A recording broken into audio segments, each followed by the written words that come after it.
चलिए इधर ध्यान देंगे सभी विद्यार्थी।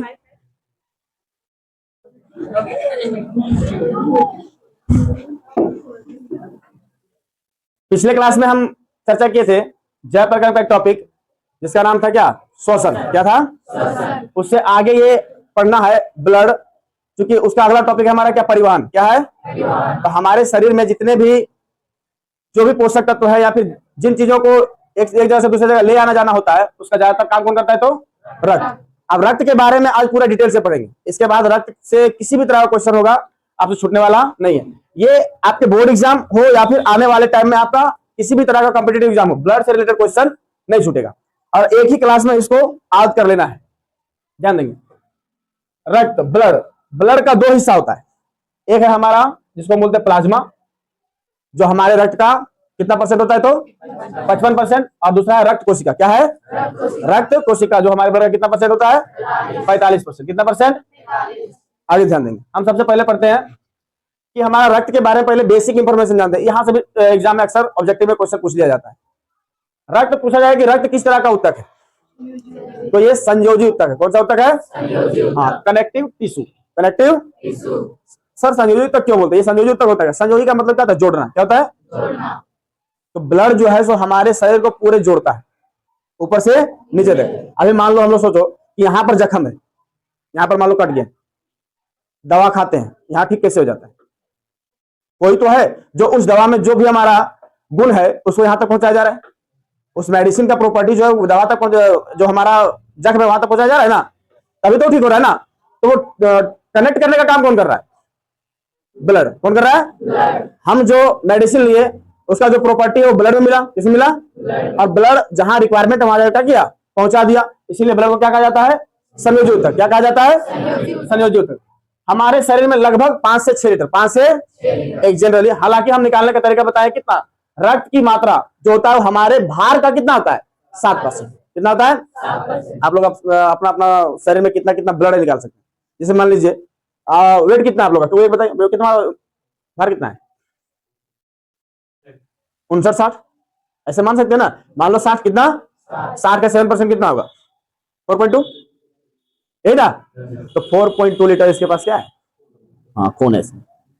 तो लगभग ये सब मापने का तरीका होता है, एग्जैक्ट नहीं बट होता है 7% के आसपास पूरे वेट का। एक स्वस्थ व्यक्ति की बात कर रहे हैं। किसकी बात कर रहे हैं? रक्त का पीएच मान क्या होता है? 7.4। और 7.4 होने का मतलब क्या हो गया? क्षारीय। क्या हो गया? 7 में क्या होता है? न्यूट्रल। 7 में क्या होता है? न्यूट्रल। और 7 से ज्यादा हो गया तो हमारा क्या हो गया? क्षारीय। और 7 से कम हो गया तो हमारा क्या हो गया? अम्लीय। ये पीएच के बारे में पढ़े होंगे, ध्यान देंगे। महिलाओं में पुरुषों की तुलना में आधा लीटर ब्लड कम होता है। महिलाओं में पुरुषों की तुलना में आधा लीटर ब्लड क्या होता है? कम होता है। इस बात को ध्यान रखेंगे, ये हमने बोल रहे हैं, है ना। तुम लोग बुरा मत मान जाना, ये साइंस का कॉन्सेप्ट है। अब देखते हैं, ये हो गया बेसिक इंफॉर्मेशन ऑफ ब्लड, जो खून के बारे में हमारा आधारभूत जानकारी था। यहां से भी सवाल आते हैं, तो दिक्कत है क्या? अब पढ़ते हैं ब्लड का मेन पार्ट जो होता है, एक हिस्सा प्लाज्मा। प्लाज्मा के बारे में जानते हैं कि प्लाज्मा जो होता है वो रक्त का तरल भाग होता है, जिसमें सारा चीज घुला हुआ रहता है। जिसमें सारा चीज क्या होता है? वो प्लाज्मा है। और इसका कलर कैसा होता है? तो हालांकि ज्यादातर व्हाइट दिखता है, बट ये हल्का पीला का होता है। कैसा होता है? हल्का पीला। ये बता ही दिए थे कि ब्लड का पूरे हिस्सा का कितना परसेंट होता है? तो 55%। कितना परसेंट? जैसे मान लो कि 10 लीटर खून है किसी में, तो उसका 55% क्या है? प्लाज्मा। क्या है? और 45% क्या है? रक्त सेल। रक्त नहीं बोलना, रक्त का ही भाग है दो, प्लाज्मा और रक्त कोशिका। बात समझा है ना। तो 55% हो गया प्लाज्मा और 45% कितना क्या हो गया? रक्त कोशिका। अब उसमें भी देखो, जो 55% प्लाज्मा है उसमें जो तरल है, लिक्विड, मान लो कि जितना प्लाज्मा सब निकाल लिया, जितना प्लाज्मा सब क्या किए, तो उसमें 90 से 92% तक क्या पाया जाता है? पानी पाया जाता है। क्या पाया जाता है? इसलिए तो इसमें सारे मिनरल्स घुल जाते हैं। बात समझ है ना। इसका कार्य के बारे में समझेंगे कि क्या क्या करता है हमारे शरीर में। तो पोषक पदार्थ, हार्मोन तथा अवशिष्ट पदार्थ। पोषक पदार्थ, हार्मोन तथा पोषक पदार्थ क्या हो गया? कार्बोहाइड्रेट, प्रोटीन, है ना। इन सभी चीजों का परिवहन करना, इन सभी चीजों का परिवहन करने का काम कौन करता है? तो प्लाज्मा। कौन करता है? तो हार्मोन्स, जितने भी तरह का हार्मोन्स होते हैं सारे सभी को एक जगह से दूसरे जगह ले जाने का काम कौन करता है? तो प्लाज्मा। अवशिष्ट पदार्थ जो हमारे शरीर में बनता है, यूरिया वगैरह जो बनता है, उसको भी एक जगह से दूसरे जगह ले जाने का काम कौन करता है? तो प्लाज्मा। तो ये इंपॉर्टेंट फैक्ट है कि प्लाज्मा का वर्क क्या है, दिमाग में बैठा के रखना कि प्लाज्मा क्या कर सकता है। तो पोषक पदार्थ, हार्मोन तथा अस्थिर पदार्थों का परिवहन। रक्त का थक्का जमाने में ये महत्वपूर्ण भूमिका निभाता है। और रक्त का थक्का जमाने के लिए एक प्रोटीन होता है जिसको क्या कहा जाता है, याद रखना इस प्रोटीन का नाम फाइब्रिनोजेन। प्रोटीन का नाम क्या है, फाइब्रिनोजेन। ये फाइब्रिनोजेन नामक प्रोटीन जो होता है वो ब्लड को क्लॉटिंग करने में काम या मदद करता, बात समझ आएगी नहीं है। जिसमें ये प्रोटीन की मात्रा कम होगा उसका रक्त का थक्का देरी से जमेगा। क्लियर है? बोलो यहां तक एक बार बताओ, यहां तक किसी को कोई दिक्कत है? हम क्या पढ़ रहे हैं, हेडिंग क्या हमारा, ब्लड क्या है, ब्लड। ब्लड कितने हिस्से में बांटा गया है, एक है प्लाज्मा, दूसरा क्या है, रक्त कोशिका। ब्लड का बेसिक इंफॉर्मेशन हमारा क्या था कि रक्त क्या है, एक संयोजी ऊतक है। रक्त क्या है, 5 से 6 लीटर लगभग इस आसपास में एक स्वस्थ व्यक्ति में पाया जाता है। हालांकि इसके मापने का विधि क्या है तुम्हारा, 7% ऑफ वेट, तुम्हारे भार का 7%, भार का। रक्त का पीएच मान कितना होता है, तो 7.4, अर्थात ये किस प्रवृत्ति का होता है, क्षारीय प्रवृत्ति का होता है। महिलाओं में पुरुषों की अपेक्षा कितना लीटर तुलनात्मक कम होता है ब्लड, आधा लीटर। कितना होता है, आधा लीटर। ब्लड का पहला हिस्सा पढ़ेंगे, इसके बारे में जानेंगे कि प्लाज्मा जो होता है वो क्या होता है, तरल भाग होता है। क्या होता है, तरल भाग। जो ब्लड का 55% हिस्सा होता है, ब्लड का कितना % हिस्सा होता है, और वो हल्का पीला होता है। हल्का क्या होता है, पीला। वैसे भी कहीं छील जाइएगा ना तो छीलने के बाद देखिएगा तुरंत ब्लड नहीं निकलेगा, पहले व्हाइट सा पोर्शन दिखेगा, व्हाइट पोर्शन दिखेगा ना, उसके बाद थोड़ा सा पीला या हो जाएगा, उसके बाद थोड़ा सा लिक्विड ऐसा निकलेगा। क्या निकलेगा, उसके बाद तुम्हारा रेड निकलेगा। ऐसा देखा कभी, छीलने के बाद ऐसा किया है, नहीं? करके देखो, है ना। पोषक पदार्थ क्या होता है, ये पोषक पदार्थ हार्मोन या फिर अपशिष्ट पदार्थों का शरीर में एक जगह से दूसरे जगह तक ले जाने का काम करता है कौन, प्लाज्मा। कौन, तो ये परिवहन का काम करता है। ब्लड का क्लॉटिंग करने में मदद करता है। किसके थ्रू, ये पूछेगा, नाम रखना। ब्लड का थक्का जो जमता है वो किसके थ्रू जमता है, तो फाइब्रिनोजेन नामक प्रोटीन की सहायता से। यहां तक क्लियर है? अब आते हैं रक्त का दूसरा हिस्सा, हमारा रक्त कोशिका। क्या है, अब रक्त कोशिका का जो भाग होता है वो समझेंगे। रक्त कोशिका में हमारा क्या क्या पढ़ना है, आरबीसी, डब्ल्यूबीसी और प्लेटलेट्स। तो अभी हम आरबीसी के बारे में चर्चा करते हैं। आरबीसी अर्थात red blood cell, red blood. तो आरबीसी हिंदी में इसको क्या कहेंगे, लाल रक्त कणिका, लाल रक्त कणिका। इसका एक और नाम है, हालांकि तुम लोग जान के रखो, कॉम्पिटिटिव एग्जाम में कभी कभार पूछ देता है, नाम से ही क्वेश्चन इजी रहता है। आरबीसी लिख के दे देगा तो आराम से बना लेगा।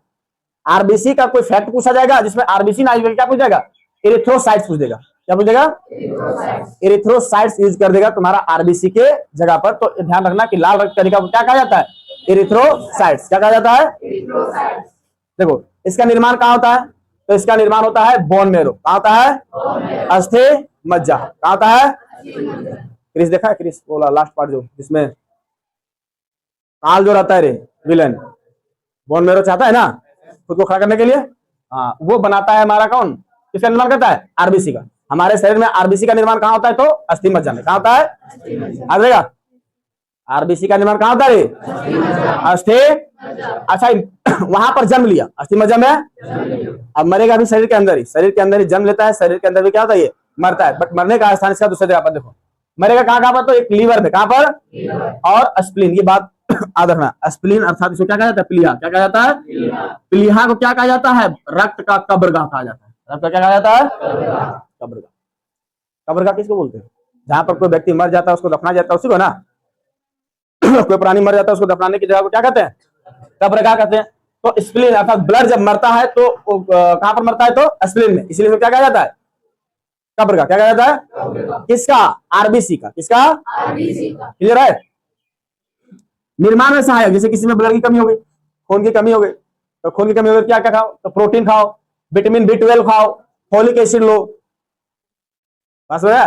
किसी भी महिला को देखना जब प्रेगनेंसी के दौरान ऐसा होता है अक्सर कि ब्लड की कमी आ जाती है, ब्लड की कमी, तो उसमें सिरप जो दिया जाता है ना उसको पढ़ के देखना, उसमें क्या लिखा रहेगा स्पष्ट रूप से, विटामिन B12 या फिर फोलिक एसिड। बस हो गया, उसको देखना।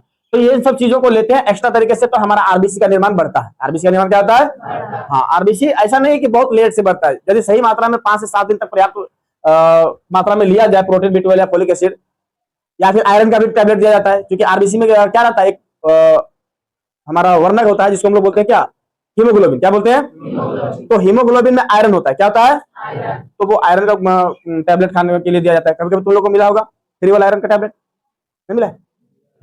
अरे आंगनबाड़ी वगैरह से जो सैया वगैरह होते, सेविका वगैरह होती है, उसके द्वारा मिला है ना। स्कूल में भी खिलाने के लिए आ जाता है। स्कूल में हालांकि तुम लोग खाया होगा वो अल्बेंडा जोल वाला, जो बोला ना। तो निर्माण में सहायक क्या होता है? तो आरबीसी का निर्माण में सहायक होता है प्रोटीन, B12, विटामिन और फोलिक एसिड। इसमें ये इंपॉर्टेंट बात है, इसमें केंद्रक नहीं पाया जाता है, इसमें केंद्रक नहीं पाया जाता है। अच्छा, आरबीसी का स्ट्रक्चर जानता है कैसा बना होता है? पेड़ा खाया कभी? कौन सा? बोलो बोला। अच्छा, ऐसे ऐसे वाला पेड़ा खाया कि छोटा छोटा सा गोल किया, ऐसे अंगूठा दबा दबा जैसा लग रहा है? अरे छोटा साइज का किया चपटा, और उसमें अंगूठा से थोड़ा सा गड्ढा कर दिया, वो आकृति बन जाता है ना। सेम उसी आकृति का होता है कौन? आरबीसी। ऐसे मान लो रहा, और बीच में चपटा ऐसे कर देगा उसको, ठीक है। तो आरबीसी का साइज उसी तरह से रहता है, बनावट। तो आरबीसी में केंद्रक नहीं होता है, आरबीसी में केंद्रक एक्सेप्ट कैमल, एक्सेप्ट मतलब ऊंट के जो होता है, ऊंट में के अलावा बाकी में केंद्रक नहीं होता। इसका लाइफ जो होता है 20 से कितना होता है? 120। मान लो पूरी तरह से स्वस्थ है तुम, तो हो सकता है तुम्हारा आरबीसी कितना दिन तक जीवित रहे? 120 दिन तक। अब कमजोर है, बीमार है, तो हो सकता है तुम्हारा आरबीसी जल्दी जल्दी मर जाए। और 20 दिन से पहले आरबीसी जब मरना स्टार्ट कर दिया तो तुम बहुत ज्यादा गहरा बीमार है, तो तुमको लाइफ टाइम तुम्हारा क्या रहा है? घट रहा है। चलो यहां पर जानते हैं, नोट में कुछ बातें आरबीसी के बारे में। जब भ्रूण अवस्था हो, भ्रूण अवस्था किसे कहते हैं? जब कोई महिला प्रेगनेंसी की अवस्था में हो, तो महिला के अंदर जो ब्लड बनेगा वो अस्थि मज्जा से बनेगा। कहां से बनेगा? लेकिन जो भ्रूण में जो बच्चा होता है ना, वो 21 दिन से 20-21 दिन से क्या हो जाता है? उस बच्चे का धड़कन स्टार्ट हो जाता है। धड़कन क्या हो जाता है? तब तुमको बोल देगा डॉक्टर कि नहीं तुम प्रेग्नेंट है। क्या है? तो 21 दिन के बाद से उसका जो है सो एक्टिविटी क्या हो जाता है? स्टार्ट हो जाता है। क्या हो जाता है? तो भ्रूण में जो होता है, जो भ्रूण में जो बच्चे होते हैं, उसका उसके अंदर जो ब्लड का निर्माण होता है वो कहां पर होता है? तो लीवर या फिर स्प्लीन। जो लीवर और स्प्लीन ब्लड का क्या था? आरबीसी का कब्रगाह था, वही उसका क्या बन जा रहा है?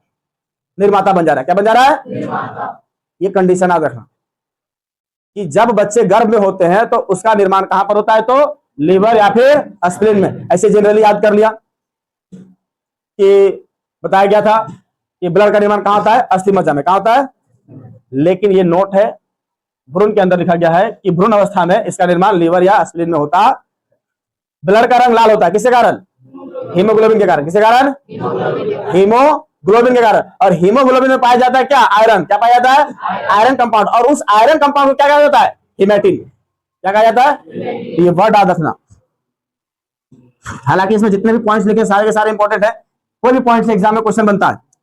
यहां पर ध्यान देना कि भ्रूण अवस्था में कहां पर ब्लड का निर्माण होता है? तो लीवर या स्प्लीन में। ब्लड का लाल रंग किसके कारण होता है? तो हीमोग्लोबिन के कारण। और हीमोग्लोबिन में जो आयरन कंपाउंड होता है वो कौन सा आयरन कंपाउंड होता है? तो हिमेटिन होता है। क्या होता है? हिमेटिन। कोई दिक्कत है यहां तक कि समझने में? किसी को कोई दिक्कत है? यदि कोई पॉइंट और समझाना है तो बताएं, है ना। सो पॉज करो।